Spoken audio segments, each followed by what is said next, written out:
Tapi dari rumah saya azam mau menerangkan tentang Nabi Ibrahim karena ini sudah mendekati Idul Adha atau Idul Kurban. Di antara yang membolehkan ulama kerso atau mau populer atau mau dimaklumatkan atau mau tampil adalah awalun nubuwah itu dimulai dari at-tahaddi. Jadi semua kenabian itu dimulai dari memaklumatkan ke publik bahwa seorang Rasulullah Muhammad SAW juga semua nabi itu harus memaklumatkan diri kalau beliau itu nabi. Nah sebetulnya itu juga seterusnya orang alim, wali, itu juga habib, itu juga harus memaklumatkan diri kalau beliau itu habib. Tentu tidak harus dengan lisan, tidak harus dengan apa, tapi yang penting memaklumatkan. Kenapa itu penting? Kita bikin analogi. Saya bikin analogi dulu. Misalnya Anda punya istri sedang hamil. Anda tahu di situ ada klinik persalinan atau dokter bayi atau dokter untuk menangani orang-orang hamil. Itu Anda ngerti karena apa? Karena plang ya, karena tanda itu.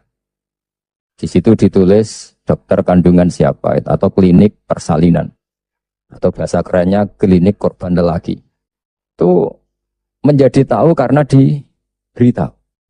Begitu juga kita konsultasi sama dokter psikologi. Kita tahu karena ada tulisan dokter psikologi dan seterusnya.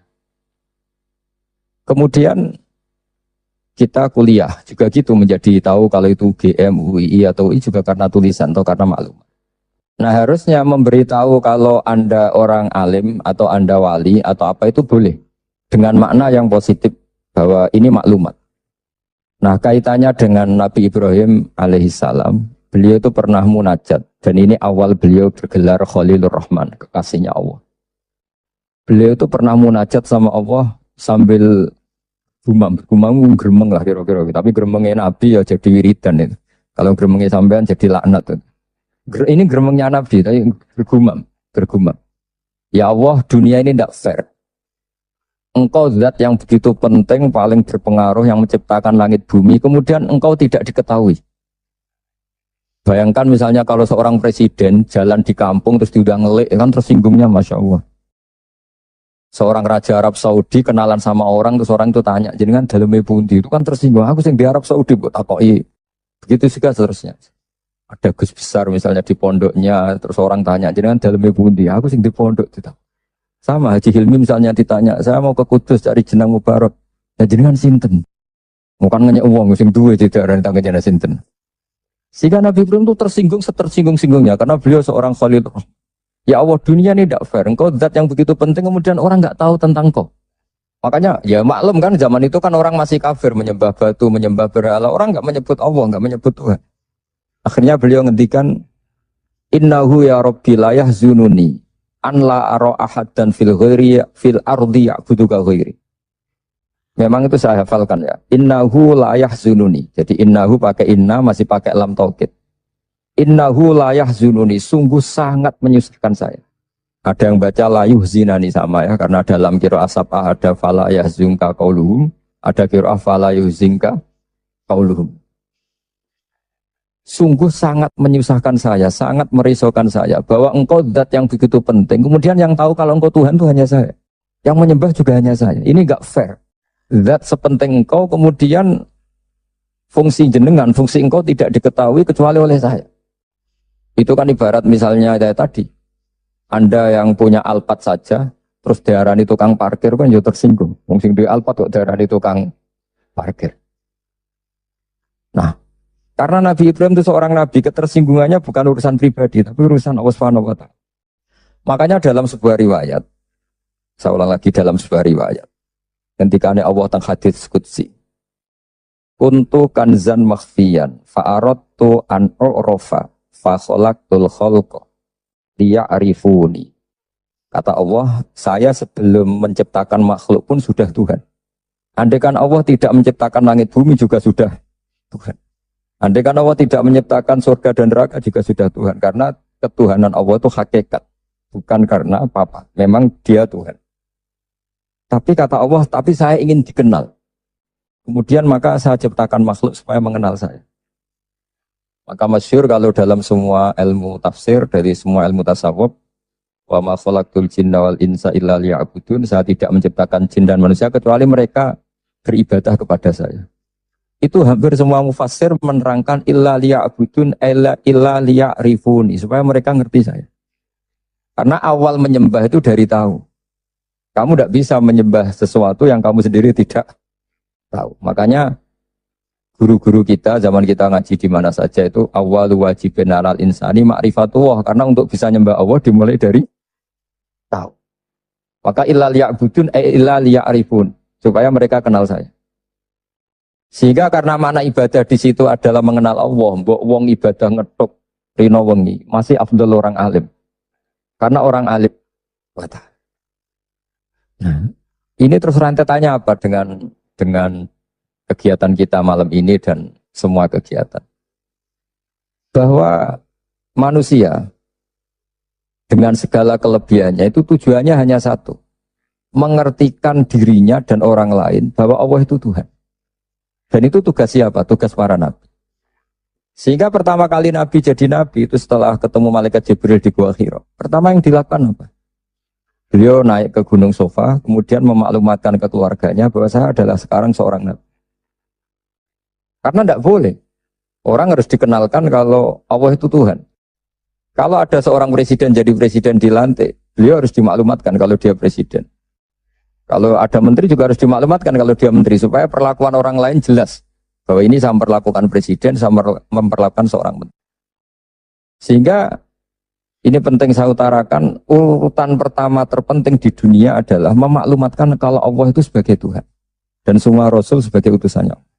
Nah sekarang problem kita adalah karena kita orang Jawa, ngaku sugih itu rapi, ngaku alim ya rapi. Oke, kita sepakat etika itu dalam banyak hal juga baik. Tapi itu tidak bisa dipegang banget. Karena kalau orang misalnya nyuwun sewu, kaya terus ibu-ibu miskin, nanti untuk BLT. Ya lucu tuh, misalnya Haji Hilmi terus untuk apa? BLT. Ini kan terus lucu. Jadi apa-apa kalau berlebihan itu efeknya naik. Misalnya saya ngaku bodoh, itu oke lah, itu tawaduk bagus. Tapi misalnya aku ngaku bodoh, terus orang mulang tafsir, gak mulang apa, terus tafsir diulang ngomong sing ra jelas. Kayak apa dosanya saya? Saya masih ingat di antara awal-awal saya kenal Pak Quraish Shihab, kata beliau, kita ikut dosa kalau yang mengajar itu tidak ahli. Karena enggak karu-karuan. Sehingga apa? Dosanya orang alim itu apa? Kitmanul ilmi, menyembunyikan ilmu. Makanya ilmu itu harus dimaklumat. Tapi tentu tanpa khadun nafsi, bahwa orang itu gak perlu ingin populer, gak perlu. Saya gak pernah ingin populer. Tapi saya ingin mempopulerkan ulumullah, mempopulerkan ilmu-ilmunya Quran. Jadi di antara sebabnya Nabi Ibrahim jadi Nabi adalah beliau pernah risau, sampai punya gelar Khalilur Rahman. Beliau setelah menemukan Allah, punya kerisauan, ya Allah, sungguh dunia ini tidak fair. Engkau zat yang begitu penting, pencipta langit bumi, zat yang begitu perannya penting, kemudian orang tidak kenal engkau. Coba misalnya pekerja di Mubarak, nggak ngerti kalau Haji Hilmi itu ketuanya, kayak apa buruknya? Kamu nggak ngerti kalau presidennya Pak Jokowi, itu kayak apa buruknya? Kamu nggak ngerti kalau bapak kamu itu Karmen, itu kayak apa ngawurnya? Nggak ngerti status orang yang berjasa ke kita itu buruk sekali, apalagi nggak ngerti Allah Subhanahu wa Ta'ala itu betapa betul. Sehingga Nabi Ibrahim itu risau. Nak sampean kan risau kok roh, nak aku melarat ngomong ora gelem sedekah, jadi risau mikir dirinya sendiri. Misalnya seneng cewek, kok roh cewek iku nak aku seneng dinding. Jadi itu egois sekali. Nabi Ibrahim itu yang dirisaukan adalah Allah zat yang begitu penting, kemudian tidak dingerteni oleh mereka. Jika beliau mulai bikin cara untuk Allah dingertikan. Nah ini mulai ada masalah karena mulai bersentuhan dengan orang banyak. Beliau pura-pura sakit. Tanya, kenapa kamu sakit? Ini loh sedang berobat. Ya kalau di sini mungkin di perapatan ya, atau kalau di sini mungkin simpang 7. Beliau terlentang, faqala inni sakim, saya ini sakit. Ya minta dong berobat sama perbintangan karena mereka menuhankan perbintangan. Fana dzurana surutan bin nujum. Dia minta, tapi kok saya tidak sembuh-sembuh. Akhirnya dia datang ke tempat pemujaan. Setelah datang ke tempat pemujaan, beliau ngasih beberapa makanan. Kok enggak kamu makan? Jadi Nabi itu ya lucu. Wong karuan berhala kok ditawarin makan. Beliau mangkel karena dianggap berhala ini sombong, ditawari makan kok enggak mau, itu dipukulin semua, hancur semua, terus kapaknya diletakkan yang atas, yang ketuanya, yang paling besar. Jika beliau diadili itu lucu. Ibrahim siapa yang menghancurkan berhala-berhala kecil itu? Paling yang besar, beliau enggak terima disaingin kan. Wah, kalau enggak percaya tanya, fas'aluhum in kanu yantikun. Kalau enggak percaya tanya. Wah, otak kamu ini mulai masalah Ibrahim. Wong karuan berhala kok ditanya. Oh, kamu itu afala takilun, agak gak punya akal, kamu gak bener. Ibrahim menimpali, kamu lebih gak punya akal. Karuan ngomong aja gak bisa kok kamu sembah. Di sini mulai beliau bikin tamhid, kalau dalam ilmu mantek, tamhid itu bikin dasaran logika. Akhirnya mereka tahu bahwa Ibrahim tujuannya itu buruk, yaitu hanya mencibir kita menyembah berhala. Mereka karena punya kekuasaan, ya sudah Ibrahim dimatikan saja dibakar. Itu sudah jadi logika penguasa, kalau kalah argumentasi ya main kekerasan. Singkat cerita mereka memutuskan dibakar. Setelah Nabi Ibrahim dibakar ini yang jadi pelajaran bagi kita. Sangat-sangat jadi pelajaran bagi kita. Bahwa amal kebaikan, misalnya jenang mubarak, itu gak penting nanti menguasai dunia, perdagangan itu gak penting. Tapi memberi sinyal, memberi isyarat bahwa seorang muslim itu bisa mungkin bermanfaat bagi yang lain. Gak harus menang. Saya misalnya sebagai kiai, yang penting kiai itu mulai. Gak harus menang, gak ada harus populer. Ini saya ditemani Habib Zain, seorang Habib itu berkait sama yang lain. Gak harus nomor satu. Kenapa itu perlu saya katakan? Karena begini, ketika Nabi Ibrahim dibakar, ini dengerin, ketika Nabi Ibrahim dibakar, itu ketika api sudah begitu menggila ya, itu yang mau melemparkan Ibrahim jadi bingung, karena terlalu panas. Dilempar itu nggak sampai tengah karena yang mau ngelempar sendiri sudah terlalu kepanasan. Singkat cerita terus ada ide manjanik. Manjanik itu semacam ketepel besar. Itu idenya iblis. Ya itu caranya pakai manjanik dilempar dari jauh tapi Ibrahim bisa jatuh di tengah apa? Api. Yang menarik di situ apa? Seekor katak itu lalu lalang dari telaga ke situ. Hanya membawa air di mulutnya kemudian disemprotkan. Kemudian Ibrahim itu matur nuwun atas komitmen kata. Karena padahal itu mesti nggak ngefek ya, pasti nggak ngefek sama sekali. Masa api sebesar itu kemudian mau dipadamkan oleh seekor yang cicak itu datang ikut nyebuli, niupin supaya api tambah besar. Sebenarnya nggak ngefek juga, tapi kok mangkel. Makanya dalam sejarah beberapa riwayat Sayyidah Aisyah itu pernah nembaki cecak ya tentu pakai alat zaman itu karena untuk mengimplementasikan bahwa cecak itu hewan yang nggak benar ya karena ikut dengan tanda kutip nyumbang membesarnya api padahal ya nggak efek juga. Itu kan sama jenengan di jalan ono wong idoni dari jarak 10 meter sampean mangkel gak? Mangkel kan meskipun nggak kena raimu malah kan mangkel padahal nggak kena. Sama, kowe ra duwe ana wong senyum tuh seneng, padahal ora nyafaati, butuh duit kok dikai senyum. Jadi semenjak itu ada satu fikih bahwa berkontribusi itu tidak harus menyelesaikan masalah. Tapi setidaknya tidak ada implementasi bahwa itu ekspresi kebencian atau kecintaan. Yang kata tadi ekspresi kecintaan sehingga beliau lalu lalang ingin ikut memadamkan apa? Api. Yang cicak tadi kurang ajar karena ikut sama, mungkin kita bikin Mubarak Food. Mungkin ya, saya tidak tahu. Mungkin kita tidak akan mengalahkan kekayaan Cina. Tapi setidaknya umat Islam berlatih kira usaha. Sehingga lahirlah Mubarak Food yang banyak dengan bentuk yang berbeda. Sehingga umat Islam berlatih menjadi aktor, bukan objek. Begitu juga saya ngiyai ngajar tafsir. Orang supaya tahu bahwa pondok-pondok Indonesia bisa menghasilkan orang alim. Itu juga jenengan bahwa bisa nikmati gaji pertama, bahwa orang bisa senang itu tidak harus pakai korupsi, pakai mencuri, tapi senang sejati adalah makan gajinya apa? Sendiri. Apapun kita tidak mewakili dunia, implementasi itu sesuatu yang sangat dihormati oleh Allah. Kayak Allah menghormati amalul difta. Sehingga ketika ada seorang dokter, ya Rasulullah saya ini ada sedikit penyakit yang solusinya obatnya materinya harus kata. Apa saya boleh membunuh kata? Fanaha angkot ya Nabi melarang membunuh kata, karena pernah berkontribusi, setidaknya ingin berkontribusi terhadap pemadaman api yang membakar Nabi siapa? Ibrahim. Kowe di bojo masih didoni ke 3 meter oleh mu mangkel. Enggak bisa dia ngelak gini. Ora kena wae Mas. Enggak bisa seperti itu. Ya sudah. Nah, sehingga saya hari ini tadi saya belajar banyak tentang tafsir tentang Nabi Ibrahim, bahwa agama ini kata Rasulullah SAW memang diidentikan ya tentu Nabi Muhammad SAW tetap Sayyidul Awalin wal Akhirin Sayyidul Anbiya. Tapi agama ini diidentikan dengan anit tabi' millata Ibrahim anit, bahwa kamu Muhammad harus mengikuti Nabi. Sehingga ketika kita bersolawat sendiri harus kalimatnya Allahumma sholli ala sayyidina Muhammad wa ala ali sayyidina Muhammad kama shollaita ala sayyidina Ibrahim. Jadi Nabi Ibrahim tetap dianggap master. Bahwa ya Allah engkau bersolawat ke Nabi Muhammad sebagaimana engkau bersolawat ke Nabi Ibrahim. Karena Nabi Ibrahim ini yang bapak tauhid, millata abikum Ibrahim. Ibrahim itu cara bertauhid bukan sekedar adu argumentasi, tapi beliau berpikir jangka panjang. Misalnya sekarang kita bicara kalau miladnya sudah berapa? 110 tahun. Jadi sebelum kemerdekaan. Nabi Ibrahim ketika mau meninggal, cara berpikir sederhana begini, ya Allah, saya menyembah engkau, saya seorang nabi, saya mentasbihkan engkau, saya mentahmidkan engkau, saya mentakbirkan engkau. Tapi saya ini tetap mati. Padahal saya ingin yang mentasbihkan engkau ini abadi. Yang mensolati, yang mengibadah solat abadi, tasbih abadi. Ini gimana ya Allah? Solusinya apa? Ya Allah, saya ini harus punya turunan yang menjaga tradisi ini. Yang menjaga keluhuran ini. Sehingga beliau nangis itu ingin punya anak soleh itu bukan karena beliau nanti kalau nggak anak soleh itu gimana, enggak.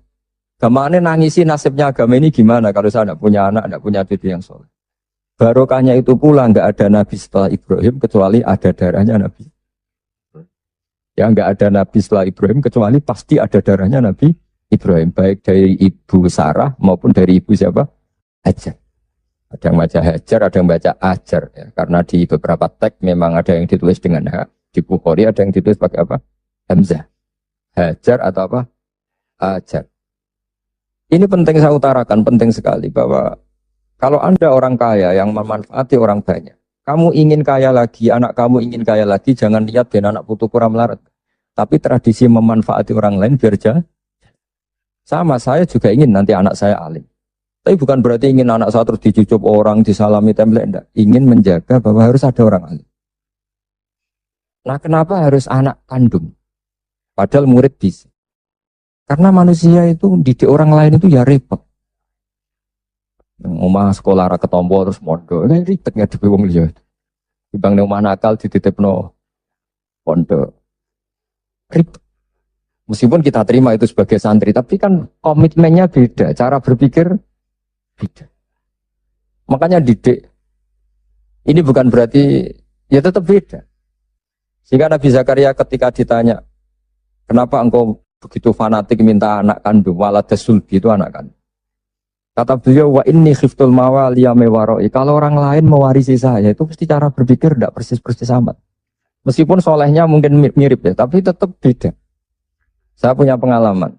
Tidak sampean jangan terus kecil hati, saya ada anak kiai. Kesolehan itu harus jadi kiai. Saya punya pengalaman entah buruk entah baik, terserah cara Anda menafsirkan. Kiai itu kalau betul-betul kiai itu melihat orang sholat itu senengnya Masya Allah. Melihat preman sholat itu seneng. Melihat orang tobat seneng. Padahal orang untung-untungnya di mana dia? Gak ada untungnya. Tapi karena dia dididik bahwa sholat ini jaga bumi. Apalagi kalau kiai ini sudah jadi wali, bahwa Allah tidak menghancurkan bumi ini pertimbangannya karena masih ada yang sholat. Nah, sementara kalau kamu itu otaknya pedagang, rawung sholat itu banyak kebutuhan sarung. Mana ono gawe sarung. Berarti tekem Cina kayak tadi. Banyak orang haji terus Cina merodok apa? Pakaian apa? Ikhram. Banyak orang wiridan terus Cina merodopsi apa? Tasbih. Tapi kalau wali itu tidak begitu cara berpikir. Jadi melihat orang sholat itu, ya Allah itu luar biasa. Terus kepikiran, nyari kalimat apa yang kira-kira dengan sujud itu benar-benar plus tauhid. Akhirnya dicari-cari lah kira-kira kalimatnya Subhana Rabbiyal A'la bihamdi maha suci engkau yang maha luhur. Karena sekali sujud itu dia tidak benar komitmennya, bisa sujud kepada makhluk. Dan itu bahaya, wes sujud, wes batu eneng bumi, jebule kli. Itu beda, perasaannya wali sama itu beda. Kalau kamu pedagang kaya terus wali itu mesti gini. Saya ingin jadi orang kaya pedagang. Ben wong Islam itu mburoh wong sing sholat. Kayak apa hinanya kita misalnya sampean apal Quran, iso ngaji maca Fathul Mu'in, terus dimajikan sing ora cewek, tersiksa enggak? Apa tersiksanya? Dua atasan man lam yusolli wa lam yasum. Tapi nak kowe sugih mau niat paling kan ana santri melarat tuh buruh ning aku salat, aku zakat, aku foto. Jadi solihun tahta yadi solihin wong soleh, buruh ning wong. Itu beda. Sama-sama kepen dadi wong sugih tapi rasanya dan itu yang dinilai Allah. Saya kenapa ngaji di mana-mana bawa kitab. Setidaknya orang itu lebih terhormat ngaji Mbak Senawawi, kitabnya jelas. Sanad saya jelas, saya ngaji Mbah Mun, ngaji bapak saya, ngaji keluarga Kudus, keluarga Kajen. Istifadah, saya jangan ngaji betul memang sama Mbah Mun. Ya, kalau istifadah ya dari berbagai pihak. Orang itu terhormat. Jajal misalnya aku ngaji sampai ngaji yang Kudus, gue primbon. Itu Haji Hilmi kan tersinggung, sebab dia disoalan terus cerita komik. Kan gak mutu kan. Yo sini-sini wong Kudus kan wah. Banyak wong Kudus kan. Tapi kalau kita pakai sanad yang baik, pakai kitab yang baik kan yo ngregani sing diaturi. Sehingga kenapa Nabi itu mesti min ansabi qaumi? Enggak ada nabi kecuali dari nasab terbaik. Enggak ada nabi kalah ganteng. Semua nabi pasti yang terganteng di kaumnya. Ya terbaik nasabnya di kaumnya karena Allah itu kepengen ngregani masyarakat. Misalnya kayak di nabi terus keriting, pesek, yo ribet. Senajan to soleh. Maka enggak ada nabi illa min ansabi qaumi kecuali dari nasab terbaik. Jadi kadang-kadang orang salah paham, wah ini nasab enggak penting, ya penting sekali. Justru dengan nasab ini masyarakat terhormat. Punya nabi dari kasta terbaik, dari marga terbaik, dari kultur terus wajahnya juga ajmalan nas. Makanya wa kana Rasulullah sallallahu alaihi wasallam ahsanan nasi khalqau wa khuluq. Nabi itu pasti yang paling ganteng. Gak boleh Nabi pesek itu aja gak boleh. Apalagi yang lain apa gak boleh. Tapi tidak usah disebut ya dikit. Pokoknya gak boleh Nabi. Kalau tingginya begitu. Tapi yang gede. Jadi Nabi itu begitu. Saya dulu ya mikir kenapa sih Nabi harus paling ganteng, paling bernasab. Tak angen-angen ini saking baiknya Allah karena Allah ingin selain Nabi ini orang pilihan supaya umat ini terhormat kan. Oh senang Kang di Nabi ganteng. Yo gagah. Terus punya kultur yang baik. Kultur yang baik misalnya ditandai minimal yang kita kenal tidak waladuz zina. Ya tidak waladuz zina. Sehingga Mbah Mun sering cerita ke saya. Kitab Madaih ini kata Mbah Mun. Kitab Madaih macam-macam. Ono sing khas ilmiah, yaitu Al-Barjanji. Ono sing khas isak bronto ning pangeran, yaitu Dibak dan Simtud Duror. Dan beliau begitu ta'aluk sama kitab Barjanji, kitab Simtud Duror, ya kitab Dibak. Saya kemarin baca Dibak, puasa juga baca. Saman perhatikan, ketika ulama dulu memuji Nabi.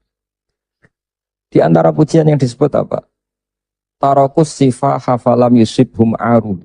Kan dimulai apa? Hafizul ilahu karamatal li Muhammadin abahul amjada saunal lismihi. Allah menjaga harga dirinya Rasulullah SAW dimulai. Sayyid Abdullah enggak pernah zina, Sayyid Abdul Muthalib enggak pernah zina, Sayyid Hashim enggak pernah zina. Karena betapa buruknya kita kalau punya nabi dari nasab yang tidak benar. Maka pujian pertama yang dilantunkan apa? Tarokus sifah. Mereka meninggalkan perzinahan. Falam yusibhum aruhu, maka babanya Nabi itu tidak ada ceritanya yang mau berbuat zina. Min adami wa ila abihi, wa dimulai dari Nabi Adam. Karena keren punya pemimpin, bapaknya jelas, mbahnya jelas, buyutnya. Saratun saronur nubuati fi asari rihurohi wal-bahiyah. Itu begitu. Akhlaknya juga gitu. Gak ada Nabi kok medit. Pusing kan gitu Nabi medit. Pusing. Punya Nabi goblok, ya pusing kan. Makanya Nabi itu harus fatona, harus apa? Cerdas. Misalnya di Nabi sekolah atau munggah kan pusing. Terus jadi Nabi kue sing ranking. Iya sekolahnya pintar. Wong jadi kiai saja kalau ketemu temannya pusing. Karena temannya menangin aku sekolah atau munggah itu saja bisa pusing. Makanya jangan pernah jadi kiai ketika kiai kamu masih hidup itu menangi goblokmu itu. Wah itu masalah itu kan. Wong kok kanca ngiyai wae ketemu kanca pengapesan.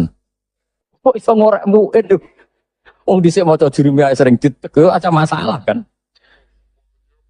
Makanya terus akhirnya dukun berkode apa ngiyai masalah jalan pintas dukun.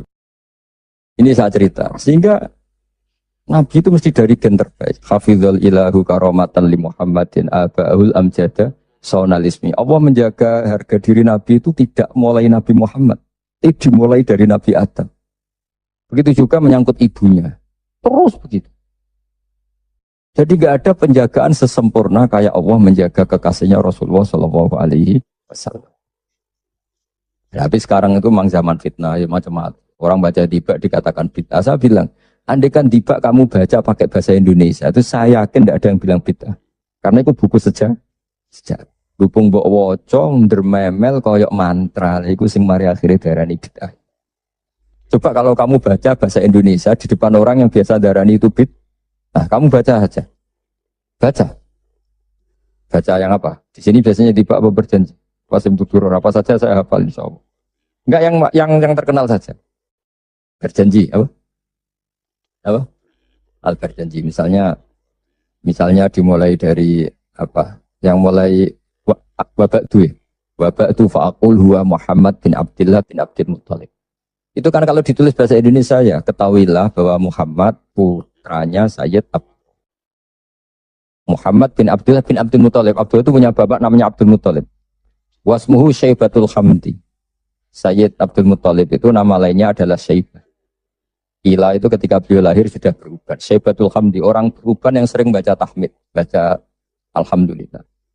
Sehingga dulu Ka'bah itu kalau menuju ke Ka'bah ada namanya Babu Bani Syaibah. Kalau kamu ngaji fikih kesunatan masuk apa? Masjid Haram dari Babu Bani Syaibah, itu nama lain dari Sayyid Abdul Muttalib. Wasmu Syaibatul Hamdi. Kenapa dikatakan Alhamdi? Humidat Isolugus Saniyah. Dia punya perilaku-perilaku yang sangat terpuji. Di antara yang paling masyhur adalah ketika penduduk Mekah kesulitan nyari air, beliau munajat terus sama Allah sampai mimpi dingertikan lagi oleh Allah tempat Zam-Zam. Apa tempat Zam-Zam? Akhirnya beliau ngeduk lagi. Makanya Zam-Zam itu dinisbatkan ke Abdul Muttalib. Padahal Zam-Zam tentu mulai Nabi Ismail. Paham ya? Tapi di bab tertentu disebutkan Abdul Muttalib. Makanya masyhur wa yundabul mausulu billati istahar kabi'ri Zam-Zamin yali waman hafar. Jadi Abdul Muttalib itu punya gelar waman hafarobi rozam-zama. Wahai orang yang menggali lagi sumur apa? Zam-Zam. Jadi beliau itu intinya itu lama sekali penduduk Mekah itu sudah kehilangan Zam-Zam. Abdul Muttalib munajat.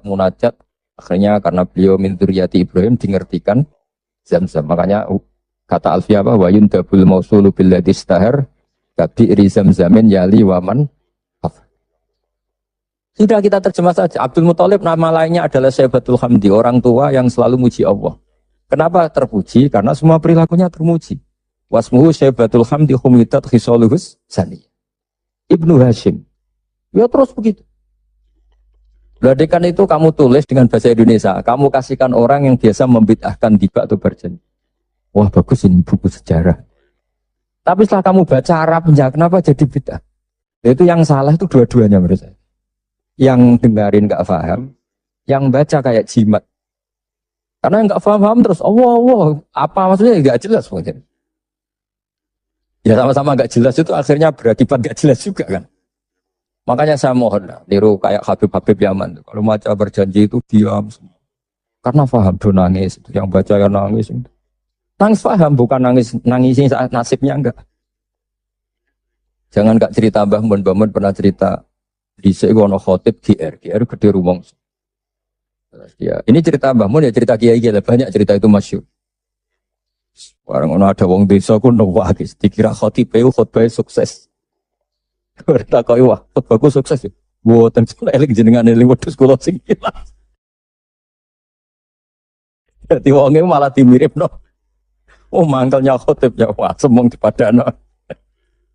Jadi nangisnya itu enggak bener. Jadi ini saya cerita. Dan nasab ini terus kata Said berjanji Wa adnanu bila raibin inta zalimil ulumin nasabiyah ila dhabihi Ismaila nisbatuhu wa muntaba. Nabi Ibrahim itu adalah Abul Arab. Makanya kata berjanji wa adnanu bila raibin inta dhabil ulumin nasabiyah ila dhabihi Ismail. Sayyid Adnan ini tidak ada keraguan lagi menurut para pencatat nasab bahwa beliau adalah turunan Nabi siapa? Ismail. Nah Ismail itu bin. Kenapa Imam Berjanji harus cerita itu ngotot? Karena beliau tahu problem utama Rasulullah Muhammad jadi nabi dan akhirnya memaklumatkan kalau beliau nabi adalah orang Yahudi tanya, man huwa? Wa ma nasabu? Dia itu siapa? Lalu nasabnya siapa? Karena lama sekali orang Arab itu jahiliyah, jauh dari peradaban agama. Sehingga ketika ada isu lah, kalau menurut orang Yahudi bukan menurut bahasa kita. Ketika ada isu bahwa orang Arab ada yang jadi nabi, itu orang Yahudi mencibir. Gak mungkin Nabi Ilamim Bani Israel. Gak mungkin nabi kecuali turunan apa?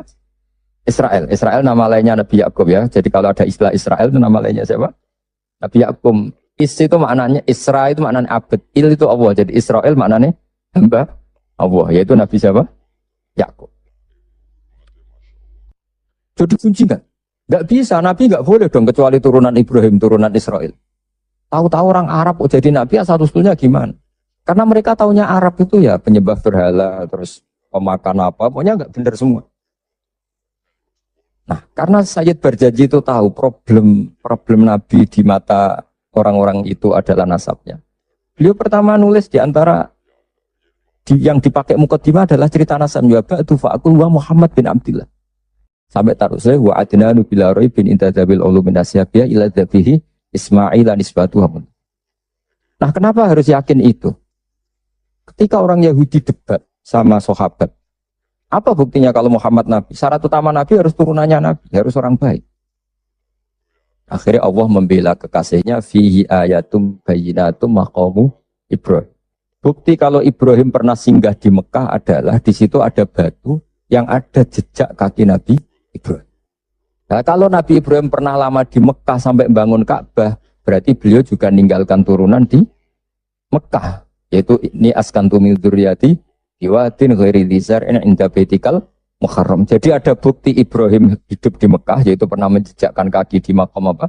Ibrahim. Makam Ibrahim bukan kuburan, tapi apa? Tempat berpijaknya Nabi siapa? Ibrahim. Terus beliau memaklumatkan bahwa ini askantu min dzurriyyati biwadin ghairi. Jadi ini askantu itu kalimat yang luar biasa. Misalnya pertanyaan gini, oke Ibrahim pernah ke Mekah, apa buktinya kalau anak turunnya ditinggal di Mekah? Kayak saya misalnya pernah di Palestina, atau saya pernah di Kudus. Buktinya mana kalau anak turun saya akhirnya hidup di Kudus? Makanya dibuktikan sama Allah, ini askantu min dzurriyyah. Kata Nabi Ibrahim, ya Allah anak turun saya ini ada yang saya letakkan di sini. Saya mukimkan di sini, saya mustautinkan di sini. Saya berdomisilikan di sini. Yaitu Nabi Ismail. Artinya gini, ketika Imam Berjanji cerita waba'du fa'akul itu luar biasa, itu yang menjawab keraguan orang, yaitu orang Yahudi atau siapa saja yang meragukan nasabnya Nabi. Sudah setelah nasabnya ketemu sapi Ibrahim sudah sah karena syaratnya Nabi itu dzurriyyatan ba'duha. Setelah nasabnya sah baru khasnya apa? Di antara khasnya adalah tarakus sifah hafalam yusibhum aru min adami wa ila abihi wa Sehingga yang namanya nikah itu bukan adat Islam saja. Zaman jahiliyah juga ada apa? Nikah. Ya tentu setelah Islam disempurnakan iya, tapi zaman jahiliyah itu tidak ada nikah. Buktinya begini. Ketika Rasulullah SAW mulai aneh-aneh ngaku jadi nabi, ini menurut bahasa mereka loh. Ini saya cerita menurut bahasa mereka, bukan bahasa saya. Itu kata orang-orang Quraisy, kafir Quraisy gimana? Muhammad kok mulai aneh-aneh, ngajak nyembah pangeran Sitok. Meminta supaya kita menyembah Allah satu. Padahal tren mereka menyembah Tuhan yang apa? Baik. Itu mereka cara mengatakan gini. Kalau kamu menghendaki itu, kamu aneh-aneh itu ingin perempuan, ingin harta, ngomong. Kalau kamu ingin harta, jama'na laka malan. Kita akan mengumpulkan harta, fatakuna aksaron nasi. Malam. Kamu akan orang jadi orang paling kaya. Terus ketika kamu aneh-aneh ingin kawin, ingin perempuan cantik, kita tembungkan ke keluarganya, kita mintakan keluarga, terus fazawwajnakaha, kemudian kami nikahkan kamu kepada perempuan itu. Intinya orang jahiliyah zaman itu sudah anti apa? Berzina. Orang kok kalau kamu suka perempuan tak sewakno itu enggak. Zawwajnaka, akan kami nikahkan. Karena fa'inan nikah itu adatul khiyar. Mulai dulu nikah itu adatnya orang-orang. Makanya kamu jangan protes. Tarokus sifaha falam sibaruhu itu. Sebelum ada Islam itu sudah ada haji, ada nikah. Ada beberapa aturan yang sudah benar. Bahkan ketika Rasulullah jadi Nabi, nikah zaman jahiliyah diabadikan apa enggak? Diabadikan. Orang yang zaman jahiliyah sudah nikah, nikahnya tidak usah diperbarui. Nikah itu sudah sah. Itu jelas di semua kitab fikih. Kecuali nikah yang mengandung kesalahan permanen dalam Islam. Misalnya orang nikahi buliknya, orang nikahi ponaannya. Asal yang dinikahi normal itu sah selamanya. Tapi ternyata nggak terjadi orang nikahi buliknya atau nikahi ponaannya. Karena tadi masih ada sisa-sisa syariat Khalilillah Ibrahim. Masih ada sisa-sisa syariatnya Nabi siapa? Ibrahim. Jadi ini penting saya utarakan supaya kita dapat barokahnya Nabi Ibrahim alaihis. Karena ini mau dekati Idul Adha. Jadi Ibrahim itu orang yang cara berpikir jauh. Jadi saya mohon sama Pak Khidmi semualah orang kaya maupun orang miskin, setengah kaya setengah miskin. Kalau punya pilihan itu niatnya yang banyak. Ya tadi misalnya kita ingin jadi orang kaya, punya pekerja banyak. Niati biar orang soleh ini tahta yadi solihin. Orang soleh juga, nyuwun sewu kalau bisa yang buruh sama orang kan lebih punya izzatun nafsi, lebih punya apa harga. Meskipun ya tidak harus. Artinya tidak harus itu ya. Saya bukan berarti mengaramkan orang Islam kerja di non Muslim ya. Enggak. Ini kan cerita niat, bukan cerita satu apa sentimen agama. Enggak. Kita nasionalis religius lah cara bahasa sekarang goalnya itu enggak masalah. Tapi ini kan cerita. Ketika saya ini meskipun sekecil alim itu masih belajar sampai sekarang. Setidaknya lebih menghormati. Kalau kita ngaji ya belajar. Meskipun ya tetap mungkin salah namanya manusia, tapi lebih menghur. Kalau kamu jadi dokter ya masih belajar, sehingga orang wong ngeluh mbok obati penisilin. Kalau sudah tidak belajar pasti gitu kan. Ilmunya sudah tidak update, sementara penyakitnya update. Itu kan kayak banyak orang kuno itu. Ilmu kuno digonyolusinya cah saiki kan bingung. Dan Nabi Ibrahim sudah bersisi jangka panjang. Jadi ketika beliau tahu kalau pasti meninggal, beliau berdoa. Rabbana wab'ats fihim rasulam minhum yatlu 'alaihim ayati. Ya Allah, saya ini pasti meninggal, maka zuriyah saya harus jadi rasul. Di mana rasul itu tugas utamanya apa? Yatlu 'alaihim ayati. Saya hanya punya kepentingan ada yang selalu memaklumatkan bahwa engkau itu Tuhan. Bahwa cara menyembah engkau orang juga benar karena anut guru. Jadi kekhawatiran beliau itu enggak ada rasul yang yatlu 'alaihim ayatika yang membacakan ayat-ayat. Betapa bahaya saya kalau kita ini terus kemudian tidak ada ulama, tidak ada kiai. Mungkin kita sudah menuhankan uang, menuhankan jabatan. Barokahnya banyak ulama, banyak kiai. Kita hanya menuhankan Allah Subhanahu wa taala. Ono corona ya tewenang, ono poe tewenang. Mati ya mati aja biasa. Coba kita zaman dijajah Belanda, kayak apa susahnya? Itu orang-orang kita dulu ya bahagia. Dan banyak istrinya banyak padahal zaman itu. Padahal zaman sekarang aja susah, zaman itu sudah. Coba kita kuno-kuno itu. Istrinya rata-rata satu apa banyak. Padahal zaman dijajah. Artinya nikmatnya Allah itu enggak kurang pasang.